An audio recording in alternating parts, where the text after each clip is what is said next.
اعوذ باللہ من الشیطان الرجیم بسم اللہ الرحمن الرحیم اللہم صلی علی سیدنا و مولانا محمد و علی آل سیدنا و مولانا محمد و بارک وسلم علیہ۔ الحمدللہ ثم الحمدللہ، اللہ رب العزت کی توفیق سے آقا علیہ الصلوۃ والسلام کے صدقے پیر و مرشد کی خصوصی توجہ سے الحمدللہ شب جمعہ کوشش ہوتی ہے کہ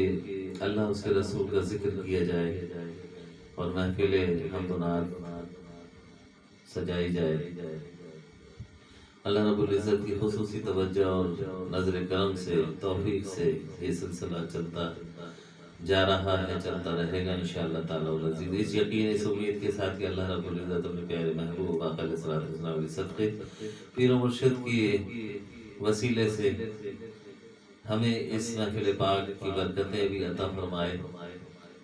اور رحمت و برکت کا نزول بھی ہو، اور اسے ہمارے لیے توشہ آخرت بنا دے، نجات کا ذریعہ بنا دے۔ شب جمعہ ہمیشہ کہتا ہوں کہ اللہ رب العزت نے اتنا قیمتی وقت ہمیں دیا، ایسا دن دیا کہ آقا علیہ الصلوۃ والسلام بھی فرماتے ہیں کہ شب جمعہ مجھ پر درود پاک کی کثرت کرو، یعنی خوب درود پاک پڑھو، اور مجھ تک وہ تمہارا درود پہنچایا جاتا ہے۔ بعض روایتوں میں آتا ہے، حدیث مبارکہ کا مفہوم ہے کہ اللہ کے رسول صلی اللہ علیہ وسلم فرماتے ہیں کہ میں اسے جانتا ہوں، اسے سماعت فرماتا ہوں، اسے دیکھتا ہوں، اس کے حسب نسب سے بھی میں واقف ہوتا ہوں جو مجھ پہ درود و سلام بھیجتا ہے۔ قرآن پاک کی آیتیں بالکل اس بات کی غمازی کرتی ہیں اور بتاتی ہیں کہ اللہ اور اس کا رسول اور فرشتے اپنے پیارے محبوب آقا علیہ الصلوۃ والسلام کے درود و سلام بھیجتے ہیں، دن و رات بھیجتے ہیں۔ اے ایمان والو تم بھی درود و سلام بھیجو۔ تو یقیناً ہمیں درود و سلام کی کثرت کرنی چاہیے، کیونکہ یہ ایک ایسا وظیفہ ہے کہ اس میں رحمت برکتیں بھی نازل ہوتی ہیں، درجات بھی بلند ہوتے ہیں، اور نیکیوں میں اضافہ ہوتا ہے، گناہوں کی مغفرت ہوتی ہے، اور اللہ رب العزت کو اپنے محبوب صلی اللہ علیہ وسلم کا درود و سلام بھیجنا بے حد پسند ہے۔ تو آپ یقین جانیے کہ اس کی برکتیں جب حاصل ہوتی ہیں تو تمام پریشانیاں دور ہوتی ہیں، مشکلات آسان ہوتی ہیں، مسائل حل ہو جاتے ہیں،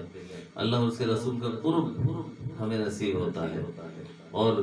جب یہ سلسلہ بڑھنے لگتا ہے اور درود پاک کی کثرت ہونے لگتی ہے، دن اور رات ہونے لگتی ہے، عام دنوں میں بھی ہونے لگتی ہے، اور خصوصاً شب جمعہ میں، تو پھر یقین جانیے کہ رسول اللہ صلی اللہ علیہ وسلم کی حدیث مبارکہ کا مفہوم ہے کہ جس نے مجھے خواب میں دیکھا اس نے در حقیقت مجھے دیکھا، اور اس پہ میری شفاعت واجب ہے۔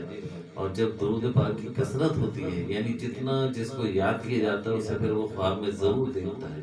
اور حدیث مبارکہ بخاری شریف کی حدیث مبارکہ ہے یہ، اور بخاری شریف کی ایک اور حدیث ہے، اس میں مزید یہ چیز بھی اضافہ ہے کہ رسول اللہ صلی اللہ علیہ وسلم نے فرمایا کہ جس نے مجھے خواب میں دیکھا انشاءاللہ تعالی العزیز وہ مجھے بیداری کی حالت میں بھی دیکھے گا۔ تو جب ہم سب اللہ اس کے رسول کے چاہنے والے، ماننے والے، محبت کرنے والے ہیں تو ہمیں اس چیز کی کثرت کرنی چاہیے، زیادہ سے زیادہ پڑھنا چاہیے، کہ جس کے بعد ہمیں وہ اللہ کے محبوب کا دیدار بھی عطا ہوگا، اور یقیناً وہ ہماری شفاعت بھی فرمائیں گے۔ شفاعت تو ویسے بھی فرمائیں گے، لیکن جتنا زیادہ درود پاک پڑھنے والا ہوگا اتنا زیادہ اس کو قرب حاصل ہوگا۔ تو انشاءاللہ تعالی العزیز اللہ تعالی ہمیں درود پاک کی برکتیں عطا فرمائے۔ چھوٹا سے چھوٹا مکمل درود پاک صلی اللہ علیہ وآلہ وسلم پڑھا کریں، اور لوگوں کو بھی اس چیز کی تلقین کیا کریں۔ جتنی بار بھی جو دوسرے لوگ ہمارے کہنے پہ پڑھیں گے تو اس کا ثواب بھی ہمارے نام اعمال میں لکھ دیا جائے گا۔ تو یہ گھاٹے کا سودا نہیں ہے، بلکہ بہت ہی زیادہ فائدہ مند چیز ہے، سب کے لیے ہے، صدقہ جاریہ بھی ہے اور ثواب جاریہ بھی ہے۔ یہ محفل پاک اور ذکر پاک، ذکر رسول صلی اللہ علیہ وسلم، اور جو کچھ پڑھا جاتا ہے اس کا ثالث ثواب الحمدللہ۔ آپ سب کو پتہ ہے کہ ہم نبی کریم صلی اللہ علیہ وسلم سے خدمت عالیہ میں توفیق ہدیۃ عقیدتاً پیش کرتے ہیں۔ اس کے ساتھ ہی تمام انبیاء علیہ السلام سے لے کے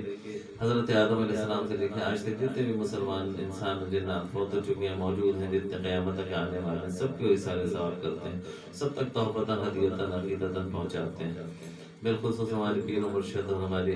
اہل خانہ میں سے، والدین میں سے جتنے بھی لوگ دنیا فانی سے کچھ کر گئے، ان سب کی بھی نظر کرتے ہیں۔ آج مجھے اطلاع ملی اور مجھے پتہ چلا رات میں عشاء یا مغرب کے بعد کہ ہمارے ایک بہت ہی اچھے ساتھی جو ہمارے ساتھ ہی ریفائنری نیشنل ریفائنری میں جاب کرتے تھے، ریٹائر ہو چکے تھے کچھ عرصے پہلے، ان کا انتقال ہو گیا، پرویز جیلوی صاحب کا. اور ہم انشاءاللہ تعالیٰ العزیز انہیں بھی اس تمام ذکر الہی ذکر رسول جو کچھ بھی پڑھیں گے ان کو بھی سارے ثواب پہنچائیں گے. اور اس کے علاوہ ہمارے ریفائنری میں اور بھی ہمارے ایسے لوگ جو ہمارے ساتھ میں ہوا کرتے تھے، اب اس دنیا فانی میں نہیں ہیں. طاہر عبداللہ صاحب تھے، عبدالرحیم نعیمی صاحب تھے، اور دلاور رحمان صدیقی صاحب تھے. اس کے علاوہ بھی بے شمار لوگ ہماری ریفائنری میں تھے جو اب دنیا فانی سے کوچ کر چکے. لیکن اسپیشلی یہ 4 نام اس لیے لے رہا ہوں کہ وہ ہمارے انسٹرومنٹ ڈپارٹمنٹ سے ان کا تعلق تھا، اور ہمارے سے ان کا اس لیے تعلق تھا کہ میں بھی انسٹرومنٹ ڈپارٹمنٹ میں ہوں. تو انشاءاللہ تعالیٰ سے ان تمام شخصیات کو ہم اِثارِ ثواب کریں گے، اور اللہ تعالیٰ سے دعا کریں گے کہ اللہ تعالیٰ ہمارے ادارے کو بھی ترقی عطا فرمائے. ہم سب کی روزی کا ادارہ ہے، اللہ تعالیٰ سے برکتیں عطا فرمائے. اور جتنے بھی لوگ وہاں کام کرنے والے ہیں اللہ تعالیٰ ان سب کے رزق میں برکتیں عطا فرمائے. اور جو وہاں سے جا چکے ہیں، ریٹائرمنٹ ہو چکی ہے، تو اللہ تعالیٰ ان پر بھی اپنے فضل و کرم فرمائے. اور جو دنیا ہی سے تشریف لے گئے ہیں، بے شمار ہمارے نیشنل ریفائنری میں کام کرنے والے لوگ جو الیکٹریکل ڈپارٹمنٹ میں، انسٹرومنٹ ڈپارٹمنٹ میں، میکینیکل ڈپارٹمنٹ میں، آپریشن ڈپارٹمنٹ میں یا لیبارٹری میں، اور کئی ڈپارٹمنٹس ہیں ظاہر ہے اس میں میڈیکل سے ریلیٹڈ بھی ڈسپینسری ہے، وہاں پر بھی ڈاکٹرز اور مختلف عملہ ہوتا ہے. تو ان میں سے بھی ہمارے بہت سارے ساتھی دنیا فانی سے کوچ کر چکے ہیں. وہ تمام بھی فائر ڈپارٹمنٹ ہے اور آئل مومنٹ، مختلف ڈپارٹمنٹس ہیں، بلڈنگس ہیں جہاں آپریشن سے ریلیٹڈ مینجمنٹ کے لوگ بیٹھتے ہیں، وہاں پر بھی بہت سارے لوگ ہیں. اور ہر طرح کا طبقہ، جس میں کیجولس بھی ہوتے ہیں، جس میں ٹھیکیدار کے کام کرنے والے لوگ بھی ہوتے ہیں، اور پرماننٹ اسٹاف بھی ہوتا ہے، ورکرز بھی ہوتے ہیں، افسران بھی ہوتے ہیں. تمام میں سے جتنے بھی لوگ اس دنیا فانی سے کچھ کر گئے، انشاءاللہ تعالیٰ العزیز سب کو یہ سارے ثواب ہم کریں گے اور کرتے رہتے ہیں الحمدللہ. اور یہ سلسلہ ہمیشہ جاری ساری رہنا چاہیے. جتنے بھی مرحومین ہیں آپ کے اہل خانہ سے، یہ باہر سے جتنے بھی عزیز قربا میں سے، اور جتنے بھی مسلمان جہاں کہیں بھی ہوں، تو وقتاً فوقتاً آپ ضرور بہت مختصر انداز میں، کوئی لمبی چوڑی بات نہیں ہے کہ اول آخر درود شریف پڑھ کے علم شریف پڑھنے، 3 بار سورہ اخلاص پڑھ لیجئے، پورے قرآن پاک کے پڑھنے جتنا ثواب ملتا ہے تو آپ ایصال ثواب کر دیجئے. درجہ بدرجہ رسول اللہ صلی اللہ علیہ وسلم کی ذات پاک کے حوالے سے کہ ہدیتاً عقیدتاً جو نیک لوگ ہیں، بڑے بڑے لوگ ہیں، انبیاء علیہ السلام ہیں، صحابہ کرام ہیں، بزرگان دین، ان کے لیے وہ تحفہ ہوتا ہے. اور جو ہمارے مرحومین ہوتے ہیں، جتنے بھی لوگ جن کا ہمیں پتہ ہے کہ وہ ان سے نیکیاں بھی ہوئی ہوں گی، ان سے غلطیاں بھی ہوئی ہوں گی، ان سے لغزشیں کوتاہیاں بھی ہو سکتی ہیں، تو ان کے لیے وہ ایصال ثواب ہو جاتا ہے. اس کی برکت سے اللہ رب العزت ان کے قبروں پر انوار و تجلیات کی بارش بھی برساتا ہے، اور رحمت برکتیں بھی نازل ہوتی ہیں، اور عذاب قبر اللہ نہ کرے ہو رہا ہو تو اس میں کبھی بھی واقع ہوتی ہے. اور حدیث پاک کا مفہوم سنا رہا ہوں. رسول اللہ صلی اللہ علیہ وسلم نے فرمایا کہ روز محشر قائم ہونے سے پہلے پہلے تک میری تمام امت الحمدللہ یقیناً بخش دی جائے گی، کیونکہ اس میں سے جتنے بھی بے شمار لوگ ہیں ان تمام لوگوں کو، وہ تمام بے شمار لوگ جو ایصال ثواب پہنچاتے رہتے ہیں، صدقات کرتے رہتے ہیں، اور ان کی طرف سے خیرات پیش کرتے رہتے ہیں، تو اس کا ثواب اور ان کا فائدہ جو ہے اس میت اور اس مردے کو پہنچتا ہے، جس کی برکت سے اللہ رب العزت اس کے گناہوں میں کمی اور نیکیوں میں اضافہ کر دیتا ہے، رحمت و برکت میں رسول فرما دیتا ہے. اور یہ سلسلہ جاری رہتا ہے تا وقت کہ محشر کا وقت آ جائے، اور اس وقت تک اس کے تمام گناہوں کو ختم کر دیا جاتا ہے، اس کی نیکیوں میں اضافہ کر دیا جاتا ہے، اور اس کی رحمت و برکتوں کی وجہ سے وہ پاک اور صاف ہو جاتا ہے، وہ جنت کا حقدار ٹھہرتا ہے. تو یہ بہت ہی زبردست بات ہے، اور جیسا کرو گے ویسا آپ کے ساتھ ہوگا. جب آپ لوگوں کا بھلا کرو گے تو جس وقت آپ کی آنکھ بند ہو جائے گی آپ اپنے رب کی طرف لوٹ جاؤ گے تو یقیناً اللہ رب العزت دوسروں کے دلوں میں بھی ڈالے گا. وہ لوگ بھی آپ کے لیے ایثار ثواب کریں گے, صدقات کریں گے, خیرات کریں گے. اللہ رسول کا ذکر پڑھ کے آپ کو اس کا ایثار ثواب پہنچائیں گے تو آپ کی قبر پر بھی انوار و تجلی کی بارش ہوگی. آپ کے نامہ اعمال میں بھی وہ نیکیاں شامل کر دی جائیں گے اور گناہوں میں تخفیف ہو جائے گی, کمی آ جائے گی. اللہ نہ کرے کسی وجہ سے کسی پر کوئی عذاب ہو رہا ہو تو اس میں کمی آ جائے گی, اور بلکہ کمی آتے تھے وہ ختم ہو جائے گا انشاءاللہ تعالی العزیز. ویسے بھی اللہ رب العزت کہتا ہے کہ میں تمہارا گمان ہوں, جیسا چاہو گے میں ویسا کر دوں گا, جیسا سوچو گا ویسے ہی کروں گا. تو لہذا اچھی امید, اچھی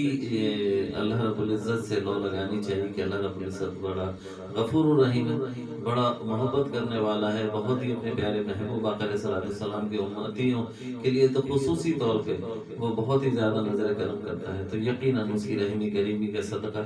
کہ وہ بہت ہی رحم کرنے والا ہے, یقیناً وہ ہم پر رحم کرے گا, رحم کرتا ہے. ہمارے گناہوں کی لغزشیں اور جتنی بھی لغزشیں کوتاہیوں سے معاف فرماتا ہے, اور خود فرماتا ہے کہ تم خوب استغفار کرو, درود پاک پڑھو, استغفار کرو, کلمہ طیبہ کا ورد کرو, لوگوں کو بھلائی کی دعوت دو, نیکی کی دعوت دو, برے کاموں سے روکو, اپنے اپنے انداز میں جس طرح سے بھی ہو سکتا ہے, جس بھی پلیٹ فارم سے ہو سکتا ہے, آپ کوشش کریں کہ اللہ کی مخلوق کے ساتھ رحم دلی کا مظاہرہ کرتے ہوئے اپنے اہل خانہ سے, اپنے آس پاس رہنے والے لوگ جہاں ساتھ میں کام کرتے ہیں کسی بھی حوالے سے ہوں, ہر ایک کا بھلا کریں, ایک دوسرے کے ساتھ محبت کا رویہ اختیار کریں, بدگمانی سے بچیں, محبتوں کا پرچار کریں, ایک دوسرے کے ساتھ بھلائی کے ساتھ رہیں, بھلائی حاصل کریں, بھلائی کے ساتھ پیش آئیں. تو انشاءاللہ تعالیٰ العزیز یہ تمام اعمال جو ہیں ہم سب کے لیے بالکل نجات کا ذریعہ بنیں گے. اور ایک بار پھر کہتا ہوں کہ اللہ رب العزت تمام مرحومین جو اسپیشلی ہمارے نیشنل لائف فیملی سے تعلق رکھنے والے تھے, دنیا فانی سے کوچ کر گئے, اللہ رب العزت ان سب کی مغفرت فرمائے, حتمی مغفرت فرمائے, جنت فردوس میں اعلیٰ مقام عنایت فرمائے, اور ان کے قبروں پہ انوار و تجلیات کی بارش فرمائے, رسول اللہ صلی اللہ علیہ وسلم کی شفاعت فرمائے, ہم سب پر بھی اپنا فضل و کرم فرمائے. جتنے موجود ہیں تمام امت رسول صلی اللہ علیہ وسلم میں, اور جتنے بھی اسپیشلی ہمارے نیشنل فیملی سے تعلق رکھنے والے جتنے بھی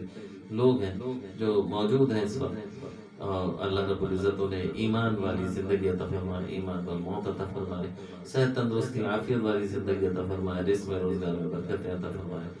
اور اللہ رب العزت سب پر اپنا فضل و کرم فرمائے, ہماری دعائیں قبول فرمائے, ہمارے ذکر الہی, ذکر رسول اور جتنی بھی اچھی باتیں ہم ایک دوسرے سے کہتے ہیں اسے بھی قبول فرمائے. آمین بجاہ نبی الامین. اللہم صلی علی سیدنا و مولانا محمد و علی آل سیدنا و مولانا محمد و بارک وسلم. صلی اللہ علیہ